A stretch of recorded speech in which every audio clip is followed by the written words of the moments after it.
Vous avez découvert la semaine passée l'objectif fixé à nos 30 apprentis des métiers de bouche, soit d'organiser un apéritif dînatoire et un banquet pour leurs parents et maîtres d'apprentissage.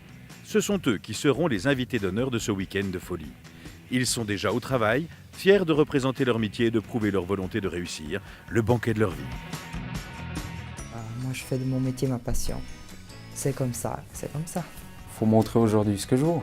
Je vous rappelle que nous avons comme tâche de réaliser un buffet pour plus de 80 personnes. Vous devrez être seul, sans accompagnement de vos formateurs. Est-ce que vous êtes prêts? Oui! Prêts à bosser ensemble? Oui! Prêts à mettre le feu? Oui! Alors on y va!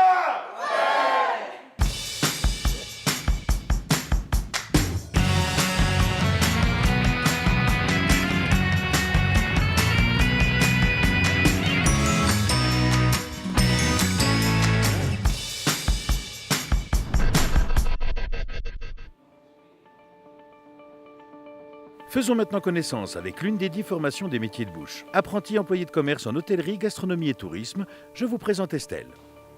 L'apéritif se déroulera dans l'une des magnifiques salles de réception de l'hôtel où travaille Estelle. C'est elle aussi qui accueillera les parents qui ont une chambre préparée avec soin par des spécialistes en hôtellerie. C'est en général le premier visage que vous rencontrez dans un hôtel. Elle assure la réception des clients, leurs demandes particulières pour que leur séjour se passe au mieux. Sa capacité de gérer plusieurs choses à la fois est mise à l'épreuve chaque jour. Le Grand Hôtel Suisse Majestic, Estelle, bonjour. Bonjour.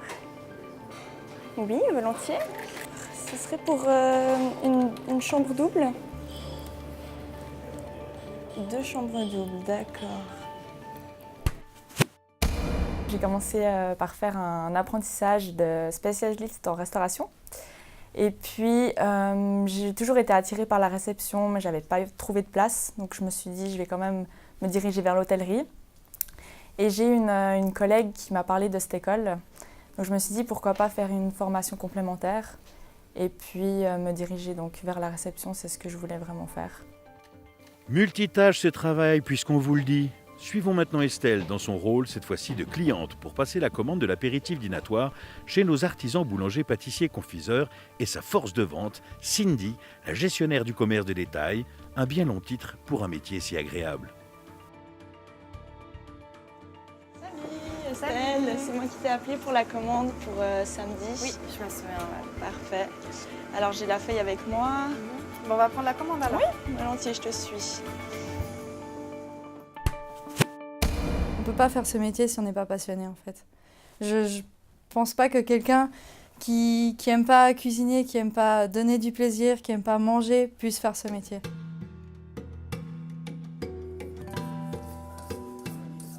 Métier exigeant mais ô combien gratifiant. Suivons à présent l'équipe cuisine. Au programme, de la ferrade du Léman en entrée, un carré de veau en plat principal, un plateau de fromage du pays d'en haut, le buffet de dessert sera assuré par les pâtissiers et confiseurs bien entendu, même si la pâtisserie fait partie de leur formation de cuisinier.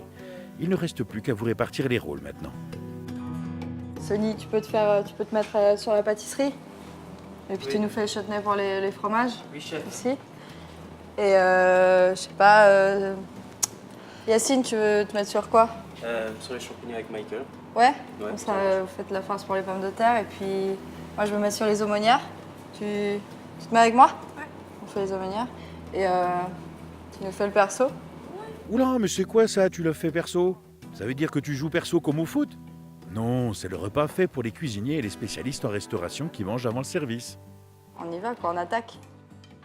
La bonne connaissance des matières premières est primordiale et la confiance dans la qualité du travail de ses fournisseurs est la garantie d'un bon produit. 2-3 heures. Ouais, c'est mieux ça. Pour réaliser ce menu, il va donc falloir travailler en étroite collaboration avec nos experts de la viande, les apprentis bouchers charcutiers.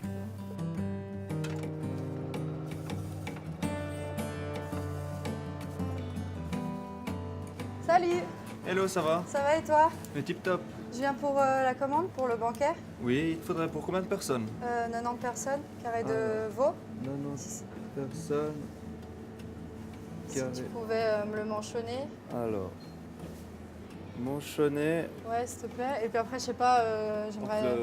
des vertèbres aussi. Ouais, Ça, c'est plus volontiers, facile. ouais, s'il te plaît. C'est pour ça que moi, j'ai plus qu'à le cuire, Ça marche. plus qu'à le rôtir Ça serait pour quand? pour samedi. Et puis, si tu pouvais me préparer un petit apéro, style pâté, charcu. Y a pas de problème. Pour 80 personnes. Alors, Pour le 8 majestic. personnes, de l'apéro, et puis je marque que c'est pour le majestic. Ouais, s'il te plaît.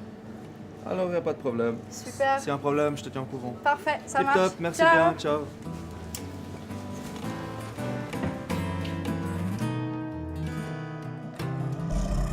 Quittons un instant la boucherie pour découvrir en parallèle le début des préparatifs des apprentis pâtissiers-confiseurs.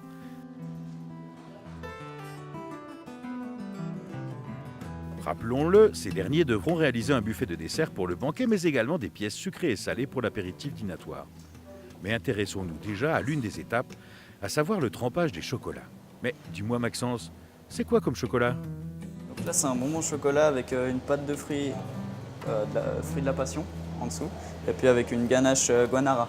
C'est un chocolat qui vient d'Amérique du Sud, 70%, donc c'est un chocolat assez amer, Ah, un coucher de soleil sur les cacaoyers d'Amérique du Sud. assez puissant. Oh oui, puissant.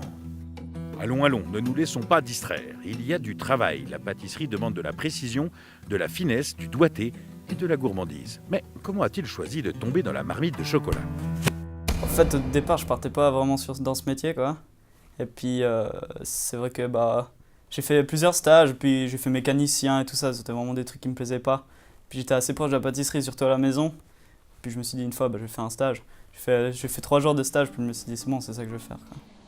C'est le parcours idéal pour choisir son métier. En essayant plusieurs stages différents, se confronter à la réalité du job, sentir si c'est ton truc, quoi. Car il n'y a rien de pire que de se motiver chaque matin pour un travail qui ne nous plaît pas. Mais ça, ce n'est pas le cas pour notre apprenti. Alors Maxence, on en fait quoi maintenant, notre bonbon pâte de fruits ganache guanara? Déjà de bien le tremper, que ça soit bien enrobé partout, puis ensuite ce tapage, ça va permettre de faire descendre un peu la couverture, qu'on n'aille pas trop sur le bonbon au chocolat. Puis ici, j'enlève le pied, sinon ça fait des gros pieds, ça fait trop des gros pieds, ça va couler quand je le pose sur mon papier.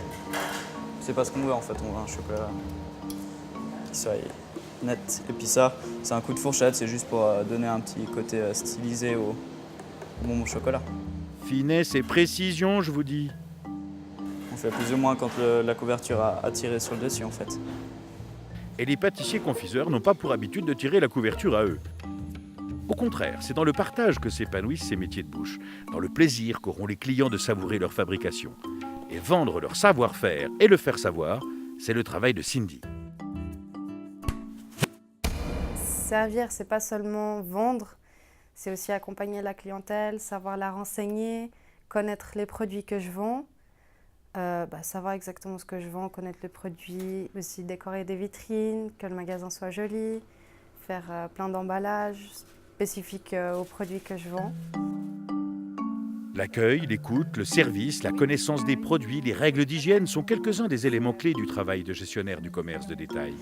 Ce sera pour environ 80 personnes. Un intermédiaire essentiel dans ce projet puisque c'est Cindy qui a pour mission de conseiller et de prendre la commande d'amuse-bouche pour l'apéritif dînatoire et la transmettre à l'équipe boulangerie-pâtisserie. Sinon, on a aussi au saumon. Oui, tu peux mettre un peu... Un mélange? Oui, un mélange comme ça, ça va bien. Mais pour l'heure, c'est Estelle, notre employée de commerce, qui se charge de planifier tous les détails avec Cindy. Moi, je suis dans la pâtisserie, confiserie et chocolaterie. Donc, à la base, j'ai toujours été attirée par ce qui est alimentation. Donc après, c'est clair qu'il faut que je sache un minimum ce qu'il y a à l'intérieur pour savoir renseigner le client. Aussi, de temps en temps, on me demande qu'est-ce que je préfère moi. Ça aide aussi pour les clients qui ne savent pas ce qu'ils cherchent, de renseigner un petit peu, de leur diriger sur différents goûts, quelque chose qu'ils ne connaissent pas pour faire découvrir aussi. Je te recontacte pour te faire part si jamais il y a un problème. Si je t'appelle pas, c'est qu'il n'y a aucun souci. Alors c'est parfait. Ok. Moi, si j'ai encore 2-3 choses à rajouter, normalement ça ne devrait pas être le cas. Je te rappelle aussi et puis Ok, pas de souci. ça devrait être tout bon. Merci de m'avoir accueilli aujourd'hui. Merci à toi d'avoir pensé à nous.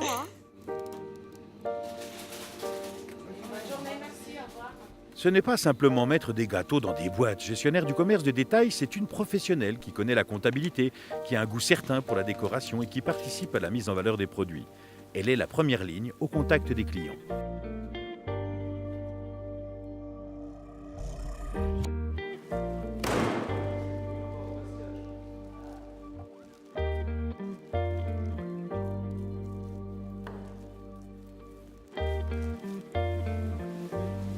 Tu reçu une commande pour le banquet. Il faudrait 90 personnes pour du carré de veau.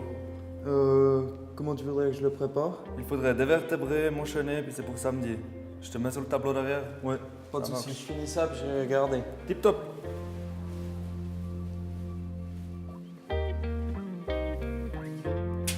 Les cuisiniers ont donc suivi le conseil de Robin. Alors au boulot, il y a encore du jambon à trancher, des pâtés à fabriquer, des saucissons à saucissonner, du veau à découper, des saucisses à pousser, des plateaux à dresser. Oh, ça donne faim! Mais pourquoi ces jeunes plus habitués au laboratoire qu'au projecteur ont accepté de participer à cette aventure? C'est déjà l'aventure humaine, un challenge. Et puis voir si on peut... La communication, on est obligé de communiquer dans tous les corps de métier. Puis c'est aussi voir ce que les autres font. Parce que nous, on connaît notre métier, mais on ne connaît pas le métier des autres. Merci beaucoup en tout cas d'avoir fait ça pour nous. Et faire connaître ces métiers ancestraux et pourtant si actuels, c'est bien là l'objectif de ce documentaire sur les métiers de bouche, en compagnie de ces jeunes passionnés, préparant ensemble la réception qui accueillera leurs parents et formateurs, le banquet de leur vie. La semaine prochaine, nous retrouverons Robin en pleine préparation d'un carré de veau, un exercice délicat et relativement compliqué. Le veau, ça se décolle quand même un peu mieux, les peaux et tout. Avoir l'ISO blanc, c'est plus facile que sur le bœuf ou le porc. Nous suivrons Cindy pour la transmission de commandes auprès de l'équipe de boulangerie-pâtisserie. Par contre, là, après, je sais pas si vous faites des ballons comment? Des ballons blancs On fait une rencontre avec des gens, puis ça va nous rester toute notre vie, quoi. On apprend beaucoup de choses, on parle entre nous, c'est aussi en boulangerie. Puis nous entrerons dans les premiers préparatifs des boulangers, pâtissiers, confiseurs, qui eux aussi auront du pain sur la planche. Pardon, désolé, fallait pas la rater celle-là. Rendez-vous la semaine prochaine, même heure, même chaîne, pour suivre les apprentis, ces jeunes qui nous font partager le banquet de leur vie. Sinon, programmez votre magnétoscope, smartphone, tablette, enregistreur numérique, réveil matin, un nœud à votre mouchoir, votre micro-ondes ou plus simplement sur...